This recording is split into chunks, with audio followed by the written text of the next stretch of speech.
പ്രധാനമന്ത്രിയുടെ ധർമ്മങ്ങൾ പറയുന്ന ഇന്ത്യൻ ഭരണഘടന ഏതാണെന്ന് ചോദിച്ചു കഴിഞ്ഞാൽ അത് ആർട്ടിക്കിൾ 74 ആർട്ടിക്കിൾ 74. ക്യാബിനറ്റ് ആർച്ചിലെ ആണിക്കല്ല് എന്നറിയപ്പെടുന്നത് ആരാണ്? അത് പ്രധാനമന്ത്രിയാണ്. തുല്യരിൽ ഒന്നാമൻ എന്നറിയപ്പെടുന്നത് ആരാണ്? അത് പ്രധാനമന്ത്രിയാണ്. പ്രധാനമന്ത്രിയുടെ ഔദ്യോഗിക കാലാവധി 5 വർഷമാണ്. 5 വർഷം. ഇതുവരെ 14 പ്രധാനമന്ത്രിമാരാണ് ഇന്ത്യയുടെ പ്രധാനമന്ത്രി ആയിട്ടുള്ളത്. ഇതുവരെ 14 പേര്. ഇന്ത്യയുടെ ആദ്യത്തെ പ്രധാനമന്ത്രി ജവഹർലാൽ നെഹ്റു ആയിരുന്നു. ആധുനിക ഇന്ത്യയുടെ ശില്പി എന്നറിയപ്പെടുന്നത് ജവഹർലാൽ നെഹ്റു ആയിരുന്നു. അതുപോലെ ഇന്ത്യൻ ഭരണഘടനയുടെ ആമുഖത്തിന്റെ ശില്പി എന്നറിയപ്പെടുന്നതും ജവഹർലാൽ നെഹ്റു ആയിരുന്നു. പഞ്ചായത്തി രാജ് എന്ന പദം ആദ്യമായിട്ട് കൊണ്ടുവന്നത് ജവഹർലാൽ നെഹ്റു ആയിരുന്നു. ഇന്ത്യയിൽ പഞ്ചവത്സര പദ്ധതികൾക്ക് ആരംഭം കുറിച്ചതും ജവഹർലാൽ നെഹ്റു ആയിരുന്നു. ചേരിചേരാ പ്രസ്ഥാനത്തിന്റെ ഉപജ്ഞാതാവും ജവഹർലാൽ നെഹ്റു ആയിരുന്നു. ഭാരതരത്ന ലഭിച്ച ആദ്യത്തെ പ്രധാനമന്ത്രി ജവഹർലാൽ നെഹ്റു ആയിരുന്നു. ഗാന്ധിജിയുടെ രാഷ്ട്രീയ പിൻഗാമി എന്നറിയപ്പെടുന്നതും ജവഹർലാൽ നെഹ്റു ആയിരുന്നു. ജവഹർലാൽ നെഹ്റുവിനെ പറ്റി നമുക്ക് ഒരുപാട് കാര്യങ്ങൾ പഠിക്കാനായിട്ടുണ്ട്. ഇനി രണ്ടാമത് ഇന്ത്യയുടെ പ്രധാനമന്ത്രി ആയതാണ് ലാൽ ബഹദൂർ ശാസ്ത്രി. ലാൽ ബഹദൂർ ശാസ്ത്രി ആയിരുന്നു രണ്ടാമത് ഇന്ത്യയുടെ പ്രധാനമന്ത്രി ആയത്. സമാധാനത്തിന്റെ ആളുരൂപം എന്നറിയപ്പെടുന്ന പ്രധാനമന്ത്രിയായിരുന്നു ലാൽ ബഹദൂർ ശാസ്ത്രി. ജയ് ജവാൻ ജയ് കിസാൻ എന്ന മുദ്രാവാക്യം ആദ്യമായിട്ട് ഇന്ത്യയിൽ കൊണ്ടുവന്നത് ലാൽ ബഹദൂർ ശാസ്ത്രി ആയിരുന്നു. വിദേശത്ത് വെച്ച് മരിച്ച ആദ്യത്തെ ഇന്ത്യൻ പ്രധാനമന്ത്രിയും ലാൽ ബഹദൂർ ശാസ്ത്രി ആയിരുന്നു. അല്ലെങ്കിൽ ഒരേ ഒരു പ്രധാനമന്ത്രി വിദേശത്ത് വെച്ച് മരിച്ചത് അത് ലാൽ ബഹദൂർ ശാസ്ത്രി ആയിരുന്നു. മരണാനന്തരം ഭാരതരത്ന ലഭിക്കുന്ന ആദ്യത്തെ വ്യക്തിയും ലാൽ ബഹദൂർ ശാസ്ത്രി ആയിരുന്നു. ഇനി മൂന്നാമതാണ് ഗുൽസാരിലാൽ നന്ദ. ഗുൽസാരിലാൽ നന്ദയാണ് മൂന്നാമത് പ്രധാനമന്ത്രിയായത്. ഇന്ത്യയുടെ ആദ്യത്തെ ആക്ടിംഗ് പ്രധാനമന്ത്രിയായിരുന്നു ഇദ്ദേഹം. ഇന്ത്യയുടെ ആദ്യത്തെ ആക്ടിംഗ് പ്രധാനമന്ത്രിയായിരുന്നു. ഇന്ത്യയുടെ ഒരേ ഒരു ആക്ടിംഗ് പ്രധാനമന്ത്രി ഇദ്ദേഹം തന്നെയായിരുന്നു. 2 തവണ ആക്ടിംഗ് പ്രധാനമന്ത്രിയായിരുന്നു. നെഹ്റുവിന്റെ മരണശേഷം പിന്നെ ലാൽ ബഹദൂർ ശാസ്ത്രിയുടെ മരണശേഷം ഇദ്ദേഹം ആക്ടിംഗ് പ്രധാനമന്ത്രിയായിട്ട് ഇരുന്നിട്ടുണ്ട്. ആസൂത്രണ കമ്മീഷന്റെ ആദ്യ ഉപാധ്യക്ഷനും ഇദ്ദേഹമായിരുന്നു. ഗുൽസാരിലാൽ നന്ദയായിരുന്നു. ഇനി നാലാമതാണ് ഇന്ദിരാഗാന്ധി വരുന്നത്. ഇന്ത്യയുടെ പ്രധാനമന്ത്രിയായ ആദ്യ വനിത അത് ഇന്ദിരാഗാന്ധി ആയിരുന്നു. ബാങ്ക് ദേശവൽക്കരണം ചെയ്തപ്പോഴത്തെ പ്രധാനമന്ത്രി ആരായിരുന്നു? അത് ഇന്ദിരാഗാന്ധി ആയിരുന്നു. ഓപ്പറേഷൻ ബ്ലൂ സ്റ്റാർ നടപ്പിലാക്കിയത് ആരായിരുന്നു? അത് ഇന്ദിരാഗാന്ധി ആയിരുന്നു. 5ാം പഞ്ചവത്സര പദ്ധതിക്കാലത്ത് ഗരീബി ഹട്ടാവോ എന്ന മുദ്രാവാക്യം കൊണ്ടുവന്നതും ഇന്ദിരാഗാന്ധി ആയിരുന്നു. ഭാരതരത്ന ലഭിച്ച ആദ്യത്തെ ഇന്ത്യൻ വനിത അല്ലെങ്കിൽ ഇന്ത്യൻ പ്രധാനമന്ത്രി ഒക്കെ ആരായിരുന്നു? അത് ഇന്ദിരാഗാന്ധി ആയിരുന്നു. മൈ ട്രൂത്ത് എന്നായിരുന്നു ഇന്ദിരാഗാന്ധിയുടെ ആത്മകഥ. ഇന്ദിരാഗാന്ധിയെ കുറിച്ച് നമുക്ക് ഒരുപാട് പഠിക്കാനുണ്ട്, ഇത് മനസ്സിലാക്കുക. ഇനി 5ാമത് ആയതാണ് മൊറാർജി ദേശായി. ആരാണ്? മൊറാർജി ദേശായിയാണ് 5ാമത് ഇന്ത്യയുടെ പ്രധാനമന്ത്രിയായത്. ഗുജറാത്തുകാരനായിട്ടുള്ള ആദ്യത്തെ പ്രധാനമന്ത്രിയാണ്. ആദ്യത്തെ കോൺഗ്രസ് ഇതര പ്രധാനമന്ത്രിയായിരുന്നു മൊറാർജി ദേശായി. അതുപോലെ പാകിസ്ഥാന്റെ പരമോന്നത ബഹുമതിയായിട്ടുള്ള നിഷാൻ ഇ പാകിസ്ഥാൻ ബഹുമതി ലഭിച്ച ആദ്യത്തെ വ്യക്തി അല്ലെങ്കിൽ ഏക വ്യക്തി എന്ന് പറയുന്നതും മൊറാർജി ദേശായി ആയിരുന്നു. റോളിംഗ് പ്ലാൻ നടപ്പിലാക്കിയെന്നാണ് ഇദ്ദേഹത്തിന്റെ ഏറ്റവും വലിയ പ്രത്യേകത. റോളിംഗ് പ്ലാൻ നടപ്പിലാക്കിയ പ്രധാനമന്ത്രിയും മൊറാർജി ദേശായി ആയിരുന്നു. ഇനി അടുത്തതാണ് ചൗധരി ചരൺ സിംഗ്. ആരാണ്? ചൗധരി ചരൺ സിംഗ്. അദ്ദേഹം 6ാമത് ഇന്ത്യയുടെ പ്രധാനമന്ത്രിയായത്. ഇദ്ദേഹത്തിന്റെ ജന്മദിനമാണ് ദേശീയ കർഷക ദിനമായിട്ടെല്ലാം ആചരിക്കുന്നത് ഇദ്ദേഹത്തിന്റെ ജന്മദിനമാണ്. പാർലമെന്റിനെ അഭിമുഖീകരിച്ചിട്ടില്ലാത്ത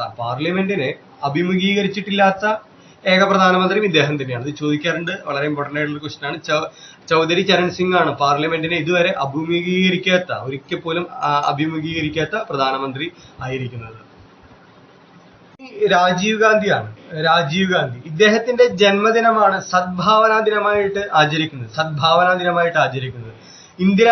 ഇന്ദിരാഗാന്ധി വധിക്കപ്പെട്ടപ്പോഴാണ് ഇദ്ദേഹം പ്രധാനമന്ത്രിയായി വരുന്നത്. ഇന്ത്യയുടെ ഏറ്റവും പ്രായം കുറഞ്ഞ പ്രധാനമന്ത്രിയായിരുന്നു രാജീവ് ഗാന്ധി. ഇന്ത്യൻ വിവര സാങ്കേതിക വിദ്യയുടെ പിതാവ് എന്നറിയപ്പെടുന്നത് രാജീവ് ഗാന്ധിയാണ്. വോട്ടിംഗ് പ്രായം 21-ൽ നിന്നും 18-ലേക്ക് കുറച്ചത് അത് ഇദ്ദേഹത്തിന്റെ കാലത്തായിരുന്നു. 1991-ലാണ് ഇദ്ദേഹം തമിഴ്നാട്ടില് ശ്രീപെരുമ്പുത്തൂരിൽ വെച്ച് ബോംബാക്രമണത്തിൽ കൊല്ലപ്പെടുന്നത്.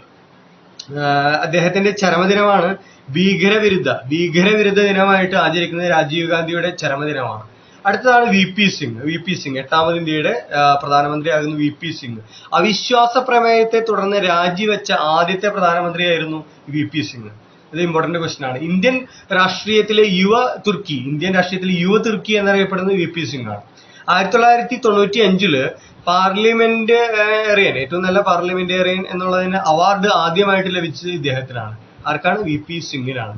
ഇനി അടുത്ത ഒരു ഏറ്റവും പ്രധാനപ്പെട്ട ഒരു വ്യക്തി പി.വി. നരസിംഹറാവു ആയിരുന്നു 9ാമതായത്. കാരണം ഇദ്ദേഹത്തിന്റെ പ്രത്യേകത ദക്ഷിണേന്ത്യയിൽ നിന്നും ഇന്ത്യയുടെ പ്രധാനമന്ത്രിയായ ആദ്യ വ്യക്തി പി.വി. നരസിംഹറാവു ആയിരുന്നു. ക്രിമിനൽ കേസിൽ ശിക്ഷിക്കപ്പെട്ട ഏക പ്രധാനമന്ത്രിയും ഇദ്ദേഹം തന്നെയാണ്. ഇന്ത്യയിൽ പഞ്ചായത്ത് രാജ് നടപ്പിലാക്കിയതും ഇദ്ദേഹത്തിന്റെ കാലത്തായിരുന്നു. ഇനി 10ാമതാണ് അടൽ ബിഹാരി വാജ്പേയി വരുന്നത്. ആരാണ്? അടൽ ബിഹാരി വാജ്പേയി, എ.ബി. വാജ്പേയി. കാലാവധി തികച്ച ആദ്യത്തെ കോൺഗ്രസ് ഇതര പ്രധാനമന്ത്രിയാണ്. എ.ബി. വാജ്പേയി. 1999 കാർഗിൽ യുദ്ധ സമയത്ത് പ്രധാനമന്ത്രി ആരാണെന്ന് ചോദിക്കാറുണ്ട്. അത് എ.ബി. വാജ്പേയി ആണ്. അതുപോലെ UN ഐക്യരാഷ്ട്രസഭയിൽ ഹിന്ദിയിൽ പ്രസംഗിച്ച ആദ്യത്തെ പ്രധാനമന്ത്രിയും ഇദ്ദേഹമാണ്. 2ാമത് നരേന്ദ്രമോദി പ്രസംഗിക്കുന്നുണ്ട് ഹിന്ദിയിൽ. ആദ്യത്തെ ആരാണെന്ന് ചോദിച്ചു കഴിഞ്ഞാൽ അത് എ.ബി. വാജ്പേയി ആണ്.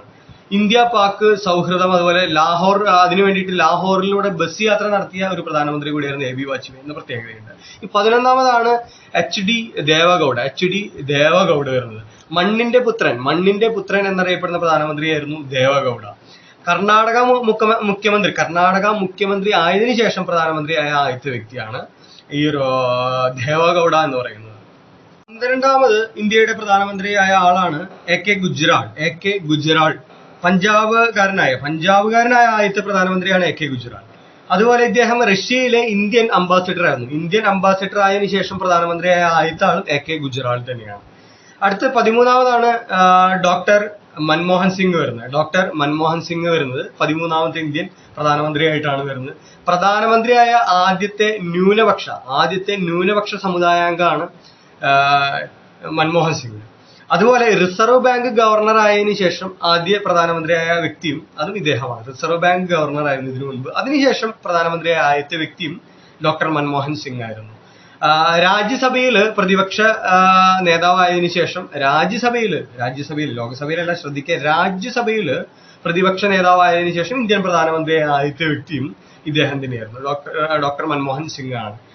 ലോകസഭയിൽ അംഗം, ഇതാണ് ഏറ്റവും ശ്രദ്ധിക്കേണ്ടത്, ലോകസഭയിൽ അംഗമായിട്ടില്ലാത്ത പ്രധാനമന്ത്രിയാണ്. ലോകസഭയിൽ അംഗമായിട്ടില്ലാത്ത ഒരേ ഒരു പ്രധാനമന്ത്രി ആരായിരുന്നു എന്ന് പ്രീവിയസ് ക്വസ്റ്റ്യൻ ഉള്ളതാണ് PSCയിലെ എക്സാമുകൾക്ക്. ആരായിരുന്നത്? അത് ഡോക്ടർ മൻമോഹൻ സിംഗ് ആയിരുന്നു. അസമിൽ നിന്നുള്ള രാജ്യസഭാംഗമായിട്ടാണ് അദ്ദേഹം ഉണ്ടായിരുന്നത്. അതുപോലെ വിവരാവകാശ നിയമം വന്ന സമയത്ത് പ്രധാനമന്ത്രി ആരായിരുന്നു എന്ന് ചോദ്യം വരാറുണ്ട്. വിവരാവകാശ സമയത്ത് പ്രസിഡന്റ് ആരാണെന്ന് ചോദിക്കാറുണ്ട്. അത് ഒപ്പുവെച്ച ആരാണെന്ന് ചോദിക്കാറുണ്ട്. APJ അബ്ദുൽ കലാമാണ്. അതുപോലെ പ്രധാനമന്ത്രി ചോദിക്കാറുണ്ട് അത് ആരാണെന്ന് ചോദിച്ചു കഴിഞ്ഞാൽ അത് ഡോക്ടർ മൻമോഹൻ സിംഗ് ആയിരുന്നു എന്ന് പറയണം. ഇനി 14ാമത് പിന്നീട് 15ാമതും ഇന്ത്യയുടെ പ്രധാനമന്ത്രിയായി വരുന്നത് നരേന്ദ്രമോദിയാണ്. ആരാണ്? നരേന്ദ്രമോദിയാണ്. പിന്നോക്ക സമുദായത്തിൽ നിന്നുള്ള ആദ്യത്തെ പ്രധാനമന്ത്രിയാണ് നരേന്ദ്രമോദി. 4 തവണ ഗുജറാത്ത് മുഖ്യമന്ത്രി ആയിരുന്നിട്ടുണ്ട്. സ്വതന്ത്രാനന്തര ഇന്ത്യയിൽ ജനിച്ച് പ്രധാനമന്ത്രിയായ ആദ്യത്തെ ആളാണ്. കാരണം മറ്റുള്ളവരൊക്കെ നോക്കുകയാണെങ്കിൽ സ്വാതന്ത്ര്യം ലഭിക്കുന്നതിന് മുൻപ് ജനിച്ച ആളുകളാണ്. എന്നാൽ സ്വാതന്ത്ര്യാനന്തരം ജനിച്ച ആദ്യത്തെ പ്രധാനമന്ത്രി ആരാണെന്ന് ചോദിച്ചു കഴിഞ്ഞാൽ അത് നരേന്ദ്രമോദിയാണ്. നീതി ആയോഗ് എല്ലാം കൊണ്ടുവന്ന നരേന്ദ്രമോദിയാണ്. ഇന്ത്യ ചരിത്രത്തിൽ ഏറ്റവും കൂടുതൽ കാലം അധികാരത്തിലെത്തിയ പ്രധാനമന്ത്രിമാരുടെ പട്ടികയിൽ 4ാം സ്ഥാനത്തും ഉണ്ട് നരേന്ദ്രമോദി. 4ാം സ്ഥാനത്ത് നരേന്ദ്രമോദി ഉണ്ട്.